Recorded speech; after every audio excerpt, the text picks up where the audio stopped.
I never considered myself someone particularly sensitive to the supernatural. I didn't believe in ghosts, or at least not until the wall of my new apartment started to ring. Let me explain. I moved into the place on Franklin Street in early March.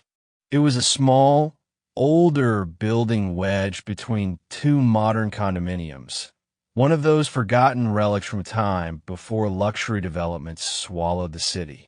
The rent was unusually low, which should have been my first red flag, but I chalked it up to the outdated interior and odd layout. Still, it had charm. Original hardwood floors, tall windows, crown molding that hadn't been painted over yet. The place had history, and I've always liked the idea of other people's lives echoing in the same space. The first few days were uneventful. I unpacked boxes, set up my desk in the corner of the living room, and tried to ignore the draft that seemed to come from nowhere. The walls were thick with layers of old paint and probably dust, but otherwise the apartment was normal. Then on the third night, just past midnight, I heard the knock. It was soft, 3 short raps. I thought maybe it was someone at the door, but when I went to check through the peephole, the hallway was empty. No sound of footsteps, no creak of stairs. Nothing. I shrugged it off. Old buildings creak and moan. Settling noises, I told myself. But the next night, it happened again. And this time, it wasn't at the door. It came from the wall. To the left of the kitchen, behind the old built-in shelves, there's a wall with a patch of strange, discolored paint. That's where the knock came from. 3 times. Deliberate. Not the random groaning of old wood or pipes. A knock. I pressed my ear against the wall, heart hammering. Nothing. I knocked back. Silence. And then, just as I turned away, a muffled ring. It was unmistakable. A phone. Ringing. But muted like it was buried inside something. Inside. The wall. I froze. The sound was so faint, I thought maybe I imagined it. But it lasted a full 6 seconds. 1 ring. Then silence. I didn't sleep that night. The next day, I took a flashlight and inspected the wall. No hidden paneles, no vents. I even measured the dimensions of the room to see if there was a crawl space or a closet I'd missed. There wasn't. The wall was solid. At least it should have been. I mentioned it casually to my landlord when I called about a leaky faucet. He laughed it off. "Oh yeah, Franklin's got personality," he said. "That place has been standing since the 1930s. Weird noises come with the territory." But it sounded like a phone. A phone. He paused. "You sure it wasn't one of yours?" "I only had one. My cell. And I checked it. It hadn't rung. Could be your neighbor. Sound travels in those old walls." That didn't explain the knocks, or the fact that the sound came from a section of the wall that didn't even adjoin another apartment. I tried to forget it. Maybe I was overtired, stressed from the move. Maybe I'd let my imagination get the better of me. Then came the second ring. This time I recorded it. Same place. Same faint tone. A classic, old-fashioned ring. The kind of sound rotary phones made in the 60s. I played it back 3 times just to be sure. And then, curious, I played it for a friend, my coworker Nathan, without telling him what it was. He looked at me, puzzled. "Where the hell did you record this?" "In my apartment. From the wall." He didn't laugh. "That's not normal. Have you looked behind the wall?" "I would if I could. It's solid plaster." Nathan leaned in. "Don't get mad, but that almost sounds like EVP. Electronic voice phenomenon." He nodded. "Ghost hunting stuff. They sometimes catch old sounds, voices, noises on recordings that weren't audible in real time." I waved it off. "There's got to be a rational explanation." Sure, he said, but he didn't sound convinced. That night, the ringing happened again. This time twice, spaced 10 seconds apart. I stood there, shaking, staring at the blank wall, as if expecting it to part like curtains. It didn't. The next morning, I bought a cheap stud finder and checked for wires.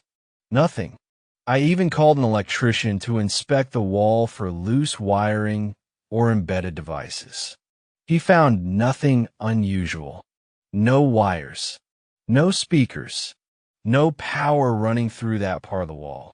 And yet the ringing continued. Worse, it escalated. I started having dreams. Or maybe they weren't dreams. In them, I'd be lying in bed, and I'd hear the knock again 3 times. Then the wall would slowly bulge outward, like something was pressing from the other side. The plaster would stretch, bubble, crack, and I'd see the outline of a rotary phone fused into the drywall, ringing soundlessly. Sometimes a hand would reach through and grab the receiver. Not mine, not human. Then I'd wake up, gasping, sweating, and find soot on my sheets. Yeah, soot. Tiny black smears, like someone had been touching the bed with coal-covered hands. No fire, no chimney, just soot. That's when I started keeping a journal. And if you're reading this now, whoever you are, it means I didn't make it to the end. Or I did, but not the same. Because last night, the phone didn't just ring. It answered, and someone whispered my name from inside the wall. You know how people talk about that slow crawl of madness? How it doesn't arrive all at once, but slides into your life like a trickle under a locked door. That's how it started to feel. I stopped telling people what was going on. Nathan asked a couple of times about the ringing, and I lied. Said it hadn't happened again. Said I'd figured out it was some old pipes or maybe a neighbor's weird TV. He didn't believe me, but he stopped pushing. I think he was uncomfortable. But wouldn't be, because I wasn't just hearing the ringing anymore. It was the voice. It began the night after I wrote the last journal entry, the night I said it whispered my name. I'd left a small digital recorder running, half out of paranoia, half out of a desperate need for proof that I wasn't losing my mind. I placed it on the kitchen counter and went to bed. At 3:42 a.m., it recorded something. The file was 20 seconds long. It started with the usual background hum, fridge running, faint wind outside, and then, layered in like it had been spliced into reality itself, a sound that didn't belong, a whisper, clear, low, and rasping, like someone dragging air through lungs that hadn't worked in decades. Marark, pick up. It said my name. Not just a name, my name. It hadn't done that before. My blood ran cold. I sat in the kitchen, headphones on, playing the clip over and over. The whisper wasn't like a recording from a movie. There was an intimacy to it. Something sickeningly close, like the speaker knew me. I didn't sleep that night. The next morning, I called in sick to work and took a hammer to the wall. I know how that sounds. I really do. But I needed to know. The ringing had been coming from the left wall of the kitchen, right near the baseboard under the shelves. I cleared everything off and began knocking, hard, deliberate knocks. Hollow. The wall was hollow. I chipped away at the plaster until I hit wood. An old panel. There were no nails, no screws, just a warped seam like someone had sealed it up decades ago and forgotten about it, or tried to forget. I took a crowbar and wedged it into the edge. The panel popped off with a scream of old nails. Behind it was a cavity, maybe 3 feet wide for feet tall. No insulation, no wires. Just a dead, empty crawl space. The air that poured out smelled like mildew and dirt. But on the floor of the space was an object. A rotary phone. An actual old-fashioned rotary phone black and thick with dust.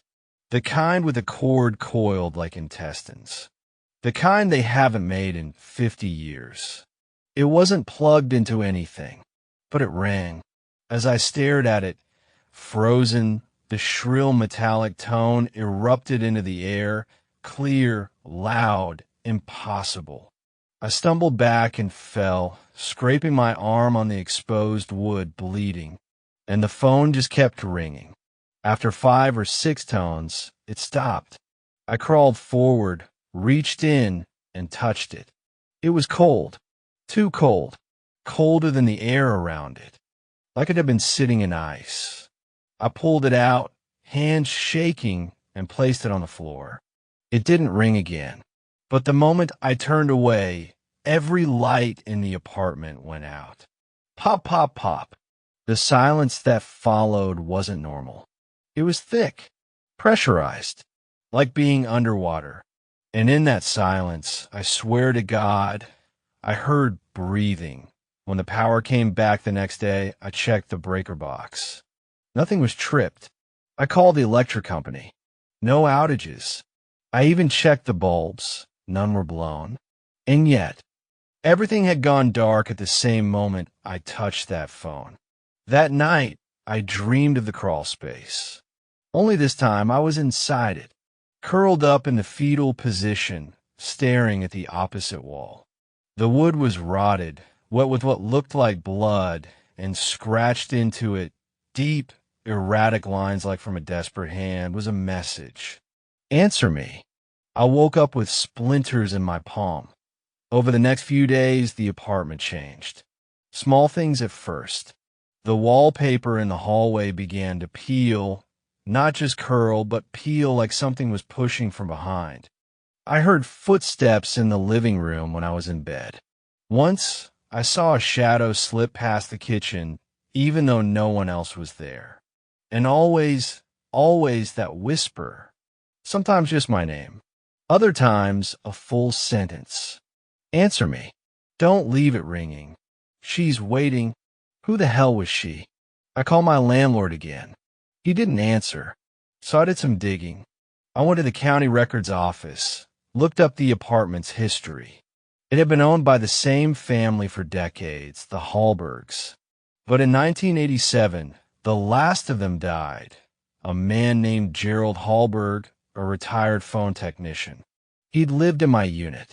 According to the article I found in the archive, Gerald had been found dead in his bed, clutching the receiver of an old rotary phone, one that had no connection. Just the phone and a note on his nightstand, "She's in the wall."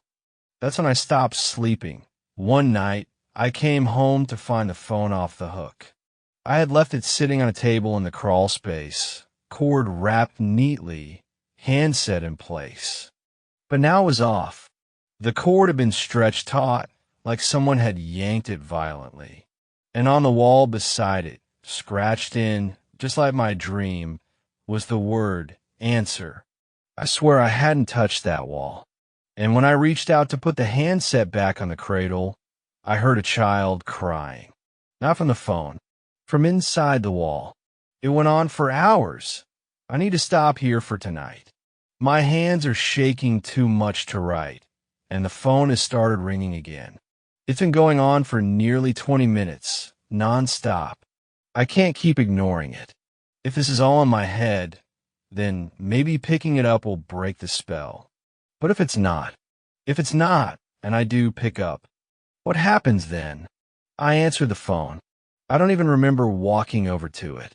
1 minute I was sitting on the floor, scribbling in my notebook, and the next I was crouched over that black rotary phone, my fingers trembling as they curled around the cold receiver. The ringing stopped the moment I touched it, but the silence that followed wasn't relief. It was anticipation, the stillness you feel before a scream, before a door slams shut, before something happens that you know you can't take back. I lifted the receiver to my ear. There was no dial tone, just breathing. Not shallow, human breathing. No, this was long, slow, labored. Wet, Each exhale felt like it was scraping against something inside the speaker, something raw and soft. It made the inside of my skull feel damp. I opened my mouth to speak. I think I said, "Hello," or maybe just, "Who is this?" But the moment my voice entered the line, the breathing stopped. Then came a sound that should not have come from a phone. A groan, not a human one. It was like a building sighing from inside its walls, like rusted pipes moaning under pressure. The pitch shifted, rising and falling in unnatural, slow motion. It didn't sound like it came from the other end of the line.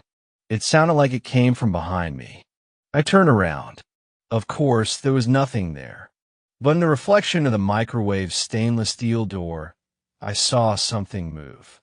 A shadow, small and fast, just behind my shoulder. I dropped the phone. It clattered against the hardwood. And then I heard the voice. Not from the phone, from the wall. "Mark, let her out." I didn't sleep that night. I didn't even sit down. I just paced the apartment, lights on in every room, checking and rechecking the walls. I brought a flashlight and examined every seam, every joint, every surface. That's when I noticed the cracks. Hairline at first, unnoticeable unless the light hit them just right. But they were there, in the living room, in the hallway, leading from the crawl space wall outward like veins under skin, spreading. The next day, I went back to the records office. I found an article, unpublished, tucked into the Hallberg family file. It was a draft, never sent to print. It detailed rumors around Gerald Hallberg's death.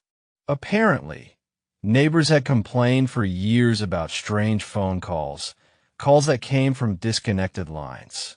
One tenant said they heard a child's voice on the line, asking to come home. Another swore he'd heard sobbing, followed by the sound of scratching, like fingernails on wood.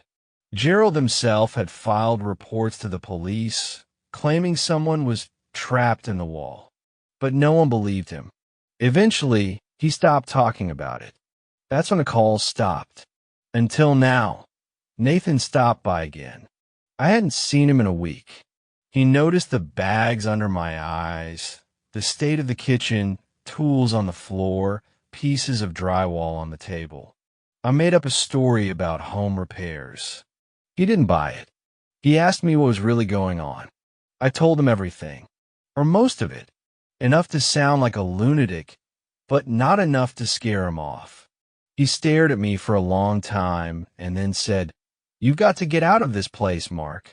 I nodded, but even then I knew I wouldn't, because something was keeping me here. Not just fear, guilt. I don't know why, but every time I looked at that phone, every time I heard that voice or saw those cracks widen just a little more, I felt this weight in my chest. Like I'd done something wrong. Like I'd left someone behind. And that someone was angry. 2 nights later, the whispering started again. But this time, it wasn't just from the wall. It was from under the bed. I froze when I heard it. A rhythmic whisper, like syllables being repeated again and again. I knelt down, flashlight in hand, and shined it into the darkness. There was something under there. It looked like a scrap of paper. I reached in. As soon as my fingers touched it, the whispering stopped. The paper was old, yellowed, folded twice. I opened it slowly. Inside was a message, written in shaky cursive with red ink, or maybe dry blood. "You promised to pick up?" You promised. My stomach twisted. This wasn't mine. I had never written this. But the handwriting, it was familiar. I dropped the paper and backed away from the bed. Then the phone rang again. This time I didn't hesitate. I answered. There was no voice, just the faint, distant sound of a girl crying. Then, so faint it was almost mist, I heard, "She can't breathe in there." The line went dead. I pulled the drywall off the kitchen wall that night. Not just the panel, everything. Hammer, crowbar, glove hands, I ripped it all out. Nails flew across the room. Dust choked the air. I exposed beams, insulation, splintered supports. And behind it all, nothing. No body, no room. Just another wall. A solid wood back. But etched deep into the center of it, scraped in with something sharp, was the same phrase again. Answer in me. And underneath it, let her out. The days began to blend. I stopped keeping track of time. Every hour was marked by a whisper behind drywall, a distant cry from the phone, or the flickering of lights when I entered the kitchen. That room had changed somehow, subtly, but profoundly. The air felt heavier, and the walls had taken on a dampness that was impossible to clean. My landlord swore it was humidity, but I knew what I heard behind them. And worse, I started to see things. Reflections where there should be none. Shapes behind me in the oven door. A face, pale, sharp-eyed, watching me from the television screen when it was turned off. And always the phone. It didn't ring anymore. Now it vibrated, a low hum that ran through the floorboards and into my teeth. Like it was waiting, watching, growing restless. The blueprints, I went back to City Hall. I needed to know more about this building, how it was constructed, what stood here before. I asked for the oldest architectural records they had. After an hour, a tired clerk wheeled out a box of dusty files. Inside were original blueprints for the apartment complex, dated 1946. I rolled them open across a long table and traced my unit. For B, the layout was identical to my apartment, down to the old crawl space off the kitchen. But something was wrong. On the right side of the kitchen, behind the wall where the phone had been bolted, there was nothing. No insulation, no pipework, no void for utilities. It was a dead space, a sealed cube, a room, maybe 6 by 6 feet. But here's the thing, it wasn't labeled. There was no mention of it in any written report. No door, no floor hatch, no crawl space access. It didn't exist officially. I checked the blueprints again. In faint pencil marks, barely visible, someone had written, "Do not open," sealed for good reason. That night, I brought the hammer and crowbar back to the apartment. The wall gives way. I started with the wall where I'd seen the message carved. Let her out. Behind the drywall, more rot. The studs were blackened, not with mold, but burns as if something had scorched them from the inside out. Beneath the insulation, I found a second wall made of old wood, warped and splintered. Different wood, older. It smelled like earth. When I pried through it, something shifted. The whole apartment breathed. The lights dimmed.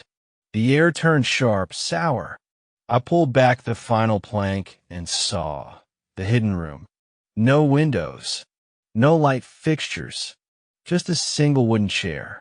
And on the floor, in a ring around the chair, teeth. Dozens of them.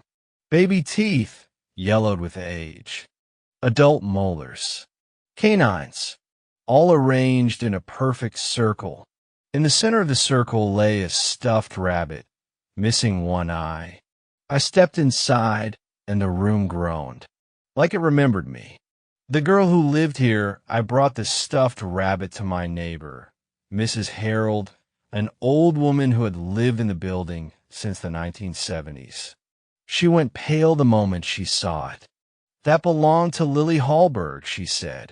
She was Gerald's daughter, the one that went missing. My heart stopped. She went missing? I asked. No, she whispered. That's what the papers said. But I was here. That man, he buried her in that apartment. Claimed something was wrong with her.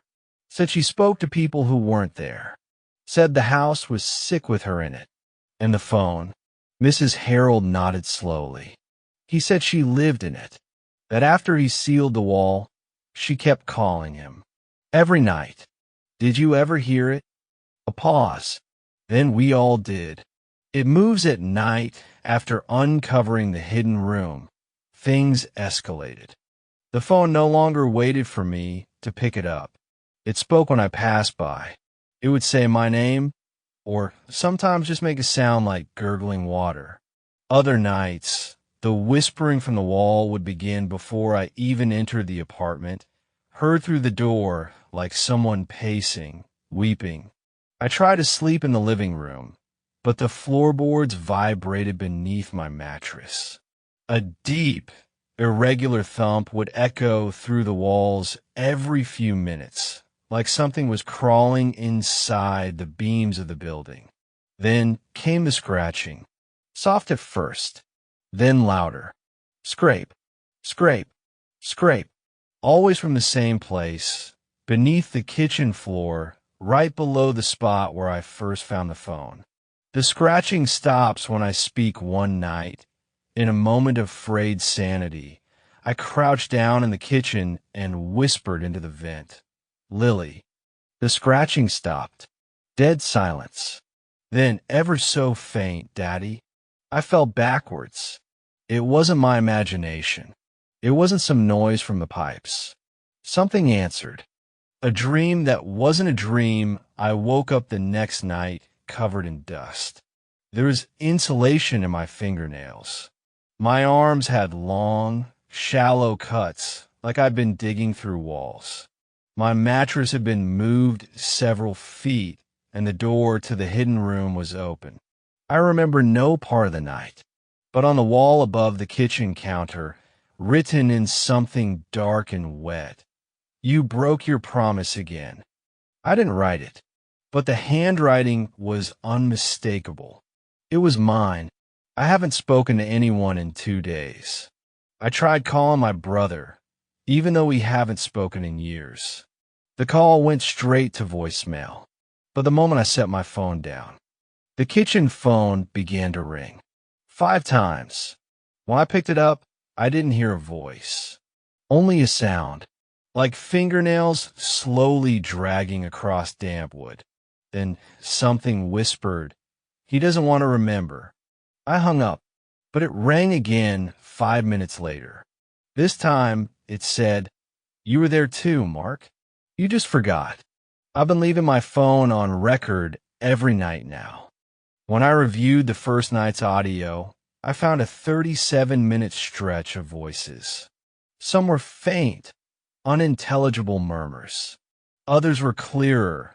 One sounded like a girl, whispering something over and over again. I isolated the phrase and replayed it until it clicked. She was saying, "Tell them about the birthday." That's when it started to come back. I had a memory so old I'd buried it deep. A house, wallpapered in yellow. A room with no windows. A cake, half-eaten, and a little girl crying because no one came. I remember a door slamming. A voice shouting. My father's voice. I hadn't thought about that house in 20 years. Not since he'd sold it after Mom's overdose. And I hadn't thought about the girl. But now I couldn't stop. I pulled out an old box of my dad's belongings, left behind after his death. Most of it was junk, notebooks, receipts, photographs I couldn't place.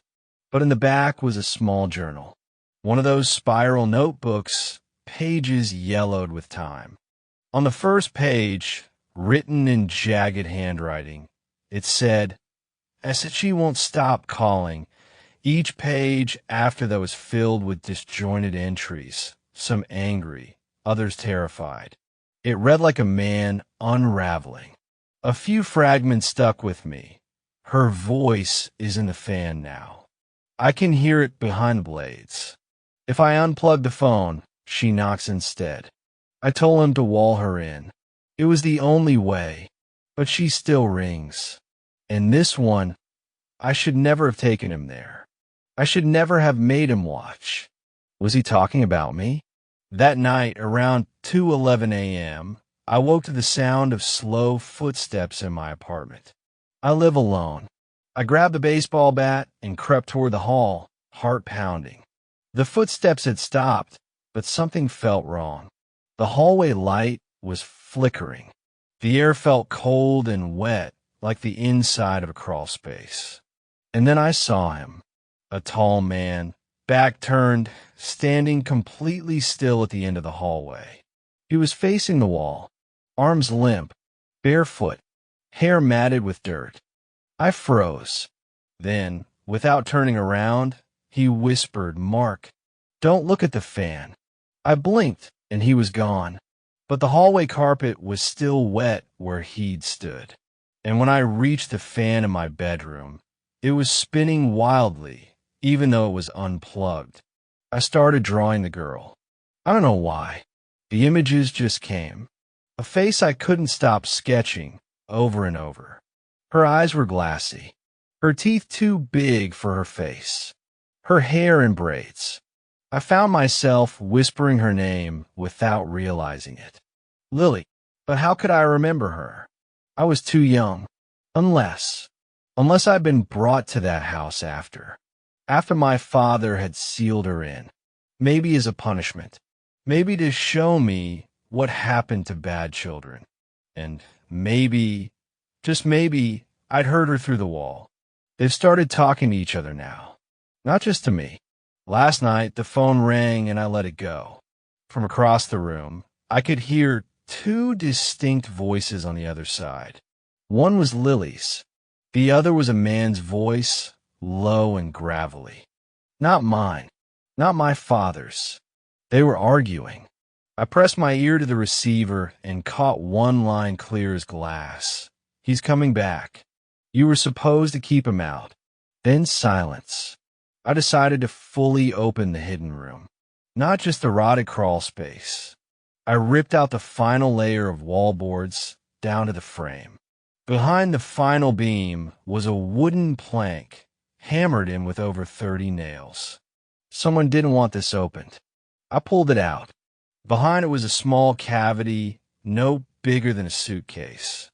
Inside was a rotary phone, blackened with time, receiver still intact. Around it were a child's sock, size small, a ring of keys, and a plastic birthday candle shaped like the number 7, and scratched into the wall above the phone, buried alive. "Answer me." I held the rotary phone. It was dead, but the moment I touched the receiver, the apartment phone began to ring. 7 rings.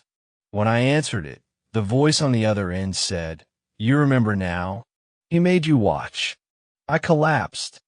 I remember the smell. Rotting plaster. The sound of crying from behind the wall. My father had brought me into the apartment after it was sealed. He'd said it was a lesson. That ghosts are what we make when we ignore the rules. He made me stand there in the dark and listen to her whisper my name. He made me promise never to open the wall. And I did. Now she's angry. The shadows in my apartment are wrong. They shift when I'm not looking. The fan speaks now, always spinning, always whispering. The stuffed rabbit I thought I lost as a child, it appeared on my bed this morning. Missing one eye. The phone rings hourly, and each time, the voice says the same thing. Almost home. Almost home. The phone won't stop ringing. It started at midnight and hasn't stopped since. Sometimes the rings come seconds apart. Sometimes minutes. But it always rings. And every time I pick up, the same voice whispers, "You let her out."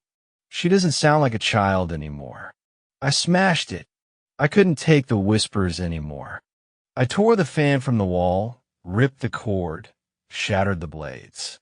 But even now, with it in pieces, I still hear her voice where it used to spin. She doesn't whisper from the blades anymore. She calls from the vents, from under the bed, from the inside of the closet door. Always the same message. "He brought you to see me. Now you'll see what he saw." I try not to remember, but when I found the photograph folded behind the rotary phone, it all snapped into place. It was a birthday party. One I'd forgotten, no repressed.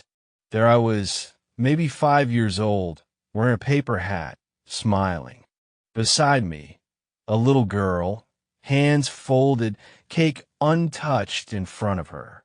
And behind us, in the background, barely visible in the grainy corner of the photo, my father, holding the camera, smiling that dead, patient smile he always wore when he was lying.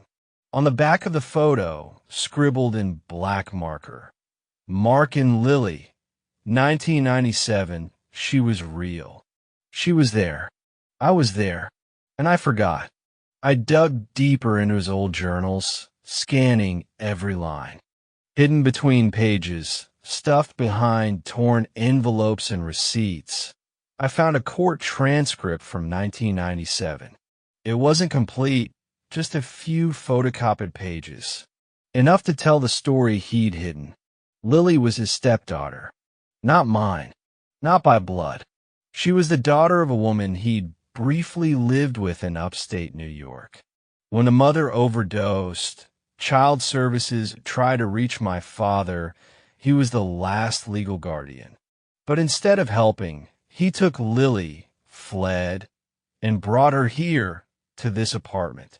The transcript mentioned an unregistered address and failure to report custody transfer. That's where the paper trail ended, because no one ever found her again. Until now. At 3:12 a.m. last night, the wall started to breathe. I don't know how else to describe it. The wallpaper bubbling outward, expanding and contracting like a lung under paint and plaster. Then it cracked. A slender hand reached out. I didn't scream. I couldn't. I just watched. The fingers were pale, bones sharp beneath translucent skin.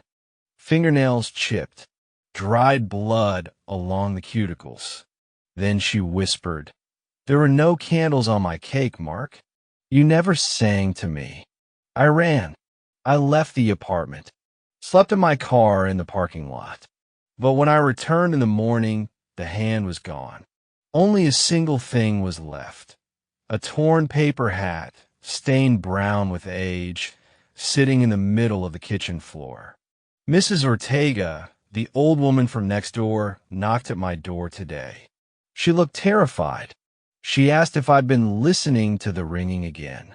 I told her yes. Then, quietly, she said, "Your father was the reason I moved out 20 years ago. I heard what he did. I heard the screams through the wall. But the worst part wasn't that." She took a breath. Her voice dropped to a whisper. The worst part was the phone. It kept ringing after she was gone. And when I picked it up, it was my own voice on the line, crying, begging for help. I tried to ask more, but she just shook her head and walked away. It's spreading. I noticed it in the corners, behind the fridge, under the kitchen tiles. Black rot, slick and mossy, crawling upward like mildew made of hair. When I peeled back the wallpaper in the hallway, I found it spreading from inside the wall, almost like veins pulsing wet. And behind the rot, I found names, etched into the wood, carved with a knife. All children, all first names. Lily's was at the top. Underneath, dozens of others. Some scratched out, some marked with dates. One of them was mine. Last night, I answered the phone again. It didn't ring. It hummed. A low vibration, almost like breathing through wires. When I picked up, I didn't hear Lily this time. I heard my father.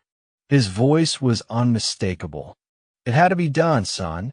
If I left her there, they would have taken us both. She saw too much." I asked him, what did she see? The voice paused. Then, softly, she saw me bury the others. It was never just Lily. She was the last, but not the first. I found the trapdoor beneath the floorboards, under the hallway runner, sealed with rusted hinges. I pried it open. Below was a crawl space, too small for an adult, but just big enough for a child. Inside, I found a shoebox. Inside the shoebox, a handful of baby teeth, a braid of brown hair tied with a red ribbon, a cracked Polaroid of my father digging behind the old apartment complex, and written in red marker on the photo, he promised I could go home today. I decided to end it. I took the rotary phone from the wall cavity and smashed it into pieces. I burned the stuffed rabbit. I painted over the rot, but still the phone rang. This time my cell phone. It rang from an unknown number. When I answered, I heard my own voice, trembling, whispering, "She's right behind you." I turned. Nothing, but the hallway light flickered. The apartment felt darker than ever. And from the cracked fan vent, I heard her crawl out. She wears the paper hat now. She doesn't crawl. She stands. Her eyes are too wide. Her mouth too long. She doesn't blink. She watches me at night from the corner of the ceiling, head cocked, arms dangling. Every time I try to leave, the door is gone. It's just more hallway now. More wallpaper. More phones. Each one ringing, softly, sweetly, calling, "Sing the song, Mark. Light the candle. Watch me blow it out. Don't answer. Not the phone. Not the knocking. Not the whisper that sounds like a girl asking if you've forgotten her name. Because you haven't. You know her. You always have. And if you listen hard enough, you'll hear her whispering from inside the fan.